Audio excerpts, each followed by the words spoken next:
Acción, tu revista mensual de cine y series, con los mejores estrenos de cine, fichas y reportajes coleccionables, series de televisión y 4 pósters todos los meses. Búscala en tu kiosco. Muy buenas amigos y seguidores del canal de Acción Cine. Un día más, un nuevo vídeo a la carta. En este caso nos lo ha pedido nuestro amigo Fernando y con un toque casi exótico, porque no es habitual y no es algo bueno ni malo, simplemente no es habitual que nos pidáis este tipo de películas en el canal, lo cual nos recuerda y nos permite recordaros que siempre que la película la tengamos en la colección o se pueda acceder a través de un servicio de streaming de forma legal en nuestro país, podéis pedirnos películas de cualquier parte del mundo, siempre que encajen también con lo que podemos hacer, porque a veces a lo mejor no podemos aportar nada o a lo mejor la película no la conocemos lo suficiente, etcétera, etcétera. Así que sirva este vídeo para recordaros que no tiene por qué ser todo cine anglosajón y que pueda haber más variedad, la que vosotros decidáis que haya en estos vídeos a la carta. Lo que vosotros nos pidáis, allí estaremos. Y, por supuesto, le damos las gracias a Fernando por haber solicitado este vídeo, por habernoslo pedido al canal de la revista y, sobre todo, por haber pedido esta película en concreto, tan particular y que va a dar... bueno, yo creo que puede dar bastante juego. También queremos darle las gracias, evidentemente, además de por confiar en la revista Acción Cine para hacer este vídeo, y ya sabéis que abajo tenéis las instrucciones, que si las seguís enseguida se pondrá en contacto con vosotros para confirmar esa petición. También tenéis por aquí abajo, lo vais a ver en un faldón o un banner que irá pasando con un recordatorio de dónde están las instrucciones. Por supuesto, le doy las gracias por haberme elegido a mí, por haber decidido que sea yo quien se encargue de este vídeo, cosa que, como siempre, es un orgullo enorme. Y para ello estamos aquí preparados y listos para hablar de una película. Yo la había visto una vez y no recuerdo si... no, creo que en un festival no, creo que la vi en cine en su momento, pero fue en cine de esto de... pues algo tipo el Artistic Metropol o algo así en su momento sería, porque no tuvo una... no llegó a lo bestia a nuestro país. Y de hecho cuando cuando me informaron de que tenía que hacer esta videocrítica, me puse a buscar porque quería tener la película en Blu-ray, no la tenía y quería tenerla de forma legal. Y así la conseguí y ya aproveché y hice el dos pájaros de un tiro al ver que estaba a un precio aceptable. De hecho estaba bastante barata y con ello me he puesto a revisitarla para poder hacer esta videocrítica. Dicho lo cual, también, voy a apagar esto un poco, me estoy quedando ciego, también la tenéis en Filmin, así que quien quiera verla solo tiene que acudir a Filmin para ver esta película, no alemana, austríaca. He dicho antes alemana, mal por mí. Austríaca, que si no recuerdo mal fue nominada al Oscar, o estuvo presentada al Oscar, no fue nominada, pero fue una de las precandidatas o algo así, y que es una película de terror no al uso. Es una película, una perversa película sobre la corrupción de la infancia, entre muchas otras cosas. Una película sobre, sí, sobre los problemas mentales que podemos llegar a tener, o no. También depende de cómo la enfoque cada uno, porque habrá gente que la enfoque y diga, ojo, para mí esta película de lo que está hablando es de otra cosa. Y de eso quiero hablaros ahora cuando avisemos de los spoilers. Me refiero a la película X, que es Good Night Mommy, se llamó aquí, Buenas noches mamá, película de Verónica Franz y Severin Fiala, dirigiendo y escribiendo los dos, y película protagonizada por Susan West y por los gemelos Lucas y Elias Schwartz, que son el alma de la historia, no porque Susan West no esté bien en su papel, ni muchísimo menos, sino porque hay parte del metraje que lo pasa con la cara vendada y da mucho para juego a los dos niños, a los dos hermanos gemelos, que por cierto, para eliminar problemas durante la película,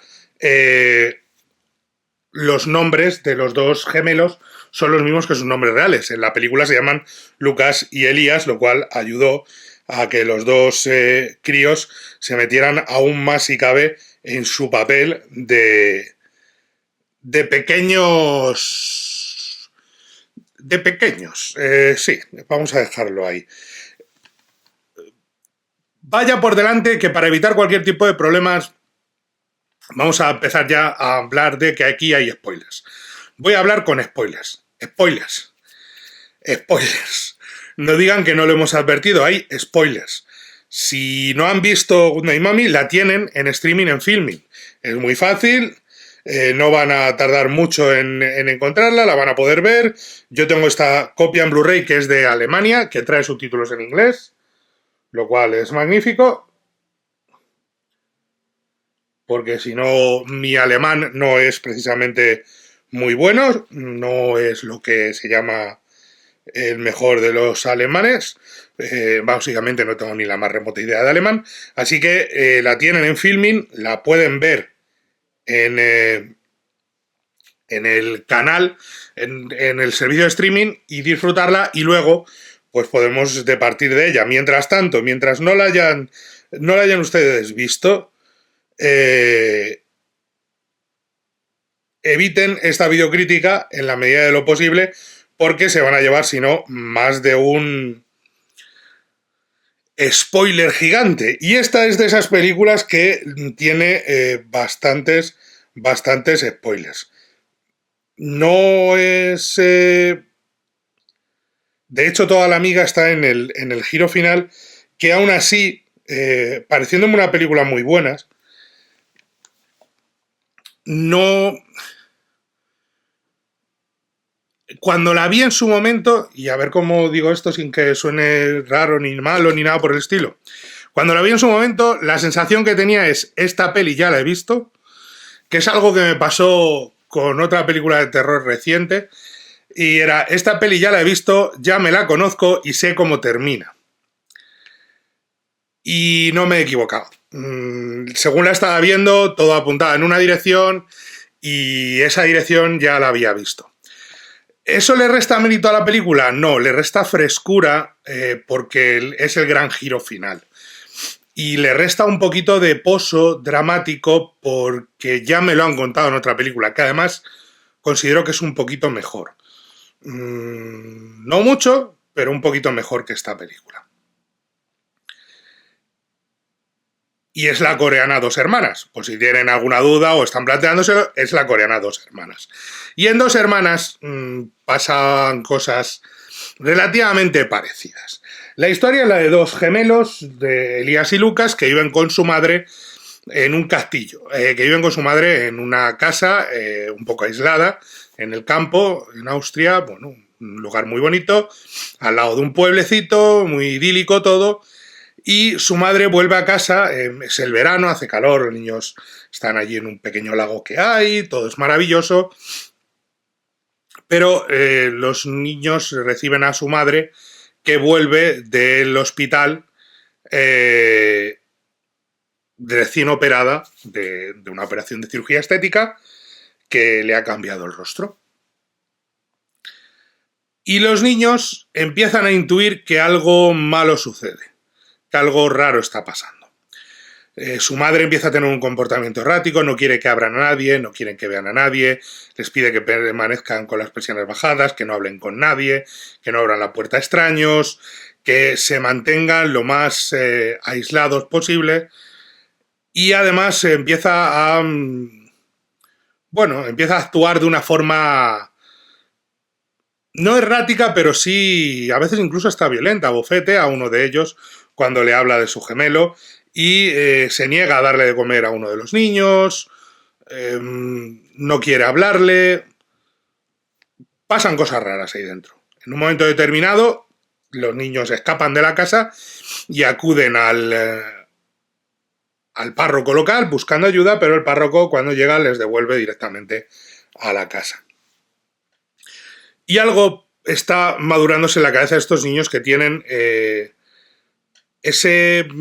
no me acuerdo cómo se llama el síndrome, que es cuando tú crees que una de las personas que tú conoces, una persona cercana a ti, ha sido cambiada por un doble. Y es algo que sucede. Hay gente que asegura que su padre, su hermano, su pareja, su madre ha sido cambiada por un doble, por alguien que está impersonándolo y que trama algo oscuro, algo siniestro, tiene un nombre clínico y es lo que estos niños empiezan a experimentar con su hermana, con su madre.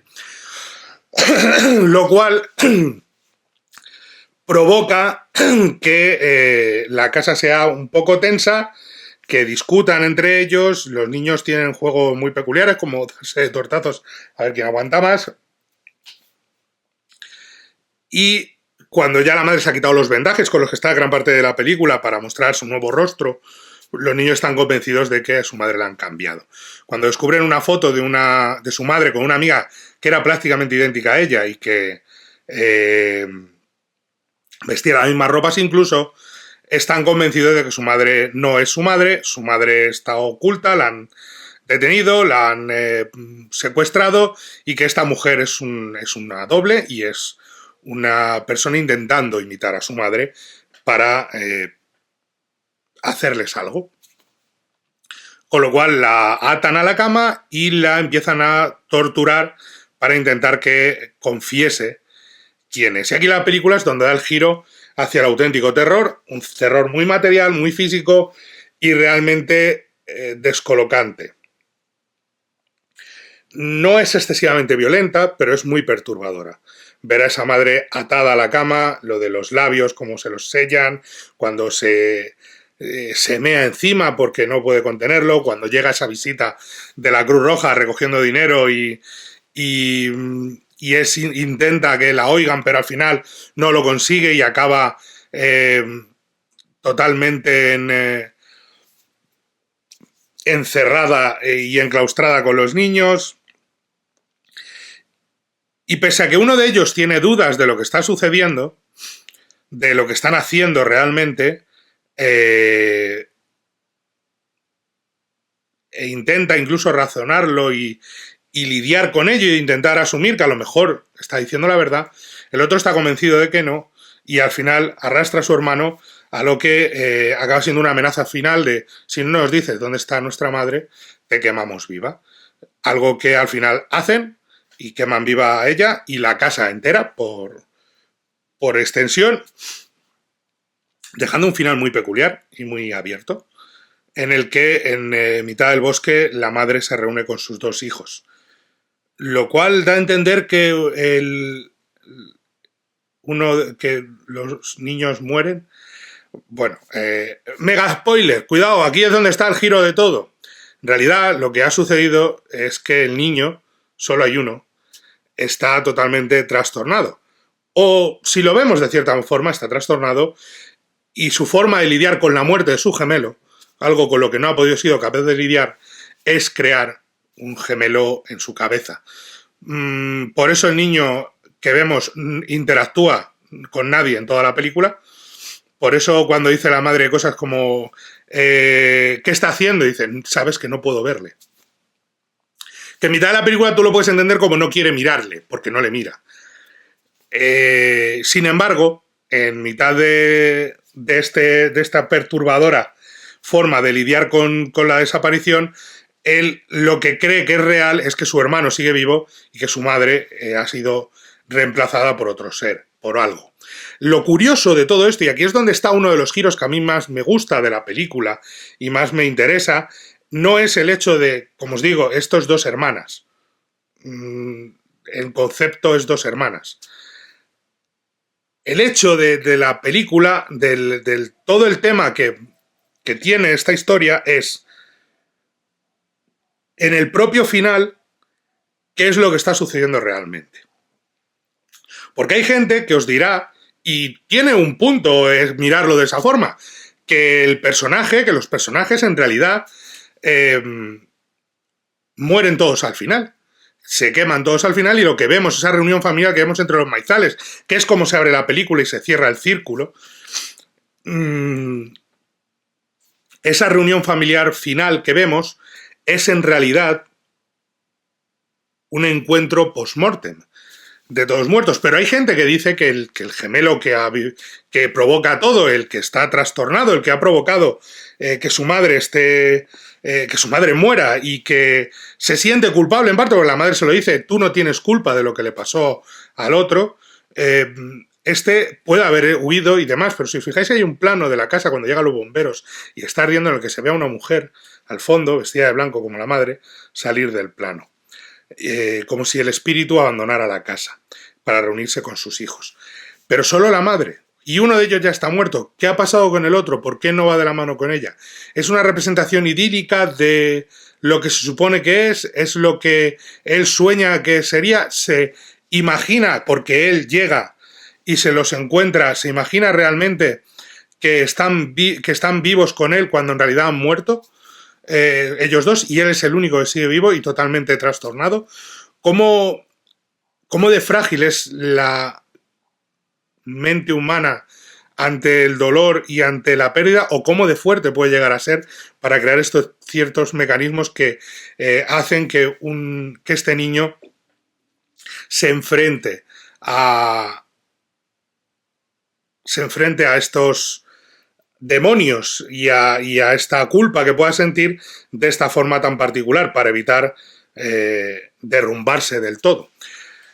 Creo que es una forma inteligente de plantearlo, pero que al mismo tiempo, en el final, repito, el giro final no tiene la frescura que pretende tener. Porque en el fondo, si os dais cuenta, el armazón que hay detrás de esta película, o en cierta medida la historia que nos planteamos, que nos podemos plantear detrás de ella, es la noche del cazador. Es la amenaza externa a dos niños que intentan protegerse y que intentan reclamar que el mundo adulto les cuide cuando están siendo amenazados. Lo que ocurre es que aquí esa amenaza no existe, o eso creemos, porque tampoco queda explicado realmente. O sea, nosotros tenemos que aceptar la palabra del personaje de la madre como real, porque no queda explicado, no hay ningún momento en el que se demuestre que ella es la madre. El cambio de apariencia físico es enorme. Sí hay un momento de pesadilla en el que él ve a su madre o a este personaje en el bosque, casi como si fuera una bruja o un ser poseído, con ese movimiento de cara tan particular en el que la cara se transforma a toda velocidad y no deja ver realmente sus facciones, que es lo que a él le aterra, el hecho de quedarse totalmente solo, porque ya ha perdido a su hermano, no sabe lidiar con ello y tiene el miedo de estar solo realmente en el mundo y no poder librarse y no poder enfrentarse a ese mundo. Hay otra forma de enfocar la historia y es la sobrenatural. Y la película en ningún momento nos dice que no, ni tampoco que sí. He leído a varias personas y en su momento cuando salí de ver la película lo comentábamos, ¿y si en realidad no está lidiando con el dolor, sino que es el espíritu de su hermano que viene para liarla? O es más, incluso puede ser una representación demoníaca y el mal, y ese momento por la noche en el que se ve esa imagen de la madre en el bosque desnuda y demás, puede indicar ese camino. Repito, estos son interpretaciones, no tiene por qué ser ni mucho menos real, pero he visto a gente que entiende que el personaje en realidad no está lidiando con el dolor, sino que está siendo atormentado por el espíritu de su hermano, que es lo que le lleva a ese enfrentamiento brutal con su propia madre y con sus demonios, que podría ser uno de ellos perfectamente esta representación. Si ven la película o han visto la película, no me importaría que manejásemos ambas posibilidades para departir sobre ella, porque tanto si es una cosa como otra, el resultado final es similar. Y sí es cierto que el final tiene un punto fantasmagórico, con esa figura femenina saliendo de la casa y con la reunión familiar, pero no sabemos, de nuevo, si está todo dentro de la cabeza de uno, si realmente es una reunión en el más allá entre todos, si es simplemente un momento muy perturbador para el espectador, porque se ponen a cantar esa canción infantil con la que que ella les cantaba y que dejó de cantarles cuando uno de ellos muere y que con la que intenta lidiar, os volveré a cantar, hablaré con el gemelo muerto. Siempre confundo los nombres entre quién es el que está vivo y el que está muerto. Creo que el que murió era Lucas y el que sigue vivo es Elías, pero siempre los confundo los nombres. Es lo que tiene la cabeza mía. Pero esas claves, repito, incluso con el aspecto más sobrenatural, sigue siendo el armazón básico de La noche del cazador. Hay una amenaza externa para unos niños, es un cuento al final. Es un relato de un cuento, no de hadas, pero sí un cuento. Hay una amenaza externa para unos niños que están encerrados, que no deben ni pueden salir, aunque luego me parece muy gracioso ver un momento de la película que yo decía, bueno, a ver, aquí no se puede entrar, pero entra todo Dios, que es cuando está la madre recuperándose convaleciente, le dice que no entre nadie y tal, y de repente el niño se encuentra al reponedor llenándole las pizzas, por la pepperoni y tal, no sé qué, la de salami son las más buenas, que es muy bizarro, y la película parece querer aprovechar esos momentos bizarros para hacernos sentir todavía más incómodos. Es cuando escapan y van al pueblo y hablan con el sacristán primero y luego con el párroco. La sensación es de que están hablando con marcianos. Tiene su porqué, y el porqué es que el mundo entre adultos y niños es totalmente distinto, y esta película está contada desde el punto de vista del niño. Está contada desde el punto de vista del gemelo, de los gemelos, si lo quieren enfocar así, pero del gemelo. Y al estar enfocada desde ese punto de vista, al estar encuadrada desde lo que ve y lo que siente uno de los gemelos, la película choca continuamente con el mundo de los adultos, que ni entienden, ni comprenden, ni aceptan, ni son capaces de encajar a los niños, que son casi como alienígenas para ellos. Lo ves y dices, ¿este niño qué es? ¿Esto qué es? ¿Qué hace aquí este ser extraño con el que yo no sé interactuar? Sucede con la gente de la Cruz Roja, sucede con todo el mundo, menos con el personaje de la madre, que parece que les trata de tú a tú. La película está enfocada normalmente desde la altura del punto de vista de los niños, cosa muy inteligente y muy manejada también, vista en La noche del cazador muchas veces, o en ET, por ejemplo, si lo prefieren. La película está contada desde ese punto de vista. Dense cuenta que la cámara siempre está levemente enfocando hacia arriba cuando habla con un adulto, porque está más baja de lo normal muchas veces, o los adultos están agachados cuando se encuentran con el sacristán. Siempre maneja eso cuando tiene a la madre en la cama, siempre maneja esas claves visuales para mantener el punto de vista de altura de una persona de 1,20 m o de 1,10 m en vez de una persona de 1,70 m o de 1,60 m como pueda ser la madre. Y juega perfectamente con esos detalles y con esa forma de encuadrar la casa y encuadrar a los personajes y hacer que choque el mundo adulto con el mundo de los niños. De una forma muy orgánica, no es nada, sino que parece que están hablando con alienígenas, y es porque nosotros no entendemos a los niños, ese niño no nos entiende a los adultos. Y lo mueve todo de una forma muy, muy inteligente y muy interesante para dar una sensación bastante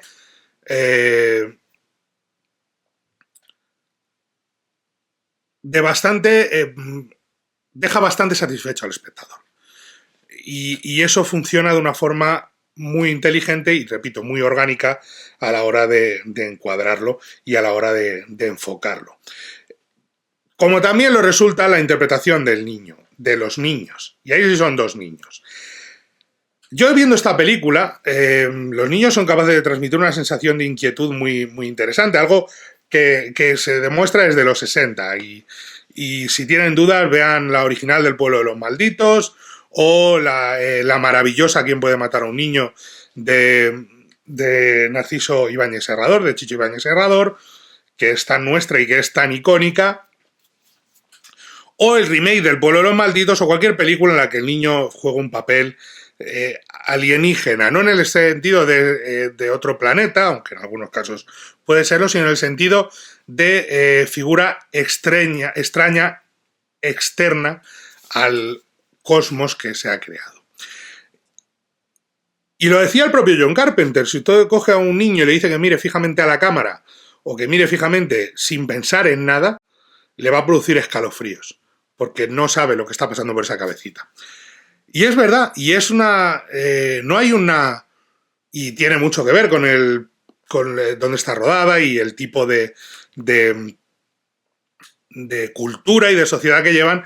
Los niños son no hieráticos, pero son súper calmados. Incluso cuando están jugando a pegarse o cuando están discutiendo en el baño sobre qué es lo siguiente que van a hacer con su madre, si creerla o no, cuando dice, ¿por qué los ojos, por qué son de este color? Y dice, busca las lentillas de color. Y uno de ellos va a buscarlo, el real, va a buscar el otro. La vas a creer. Y dice, y si dice la verdad. Todo eso... están muy bien porque están muy contenidos. Y porque juega mucho... No hay excesivo diálogo en la película. Juega muy bien con cómo se miran. Incluso cuando llega la revelación final y le dice la madre lo de la muerte de tu hermano no fue culpa tuya, no hay tu hermano. Lo estás imaginando todo. Tenía que haber estado más para ti, no eres capaz de lidiar con el dolor. Incluso cuando eso sucede... El niño, incluso con todo el dolor y la rabia, hay un momento buenísimo cuando él se vuelve, la madre empieza a arder y es brutal y está muy bien rodado y es un momento desgarrador y que te deja muy impactado porque es muy violento y muy gráfico, pese a estar hecho con efectos visuales y demás. El niño se vuelve a mirar y no hay un momento en el que digas estás sobreactuando, estás recargando la interpretación. No, es contenido, es elegante, es inteligente, es magnífico. Y por eso funciona tan bien. Y por eso es tan bueno. Porque juega con ese talento enorme que pueda tener ese crío a la hora de definir su personaje y a la hora de defenderlo de cara a lo que está pasando. Y enfrente del resto del reparto, de esos dos niños, enfrente de la madre principalmente, pero también de los otros adultos que van cruzándose. El momento de Cruz Roja, que es el momento de mayor tensión en el que llegan los voluntarios a pedir que les den una aportación para ayudar a la Cruz Roja y tal, sus chalecos y eso, y está. Y tu madre te bendice y tal, y ellos sí, están nerviosos, pero no es excesivo, son muy contenidos, es muy elegante todo, muy bien traído y funciona muy bien a la hora de encajarlo. Eso sí, como todo en esta vida, tiene un defecto muy grave. Toda la película intenta encargarse de que uno de los gemelos no tenga ningún contacto físico con nadie ni con nada. Le vemos con nada real. Le vemos nadando a lo mejor, o le ves... porque es lo que se está imaginando. Pero no interfiere con ningún personaje. Esto es en plan el sexto sentido, si quieren entenderlo de esa forma. No habla con nadie... o nadie le responde cuando habla. Sí habla, pero nadie le responde, porque normalmente lo que dice, su gemelo lo repite. ¿Es usted el párroco? ¿Es usted el párroco? Necesitamos ayuda. Todo esto, él va repitiéndolo, pero él no interactúa con nadie. No toca nada ni a nadie. No le vemos interactuar con otras personas. Pero hay un momento en el que sí lo hace. Y es totalmente antinatural, porque es cuando... la trampa se lleva por delante la película. Todo está muy bien hasta que me haces trampas. Cuando me haces trampas, yo no tengo por qué mosquearme nada por el estilo, pero sí te digo, no has podido pasar sin hacer trampa. ¿Por qué? Porque tú mismo te has encorsetado en ese momento.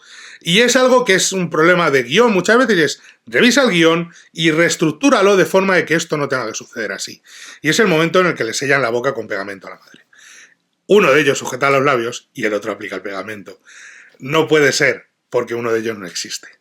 Salvo que sea un fantasma. Si no vamos al aspecto fantasmal, entonces muy bien, pero ¿por qué no ha sucedido antes? ¿Por qué no ha interactuado con la madre antes?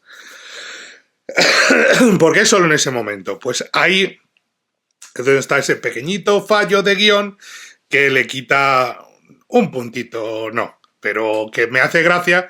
Porque incluso en lo que parece redondo, perfecto, cuadrado, hay un momento en el que se saltan sus propias normas para colar con parte de la historia.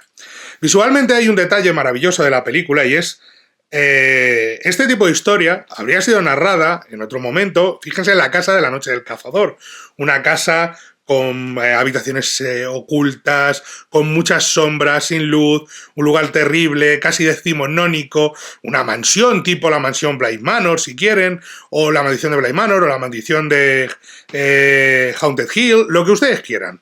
Una casa encantada, o una casa donde un ático terrible, flores en el ático, cualquier cosa de ese estilo. La casa es una casa de cristal casi, muchas cristaleras, muchas ventanas, entra muchísima luz, de hecho por eso la madre les pide al principio que cierren las persianas, casi todo sucede de día, entrando luz por las ventanas, incluso a través de las persianas, casi todo sucede de día, incluso cuando hay cosas que suceden de noche en el bosque y demás, parecen más al amanecer o al anochecer que de noche cerrada.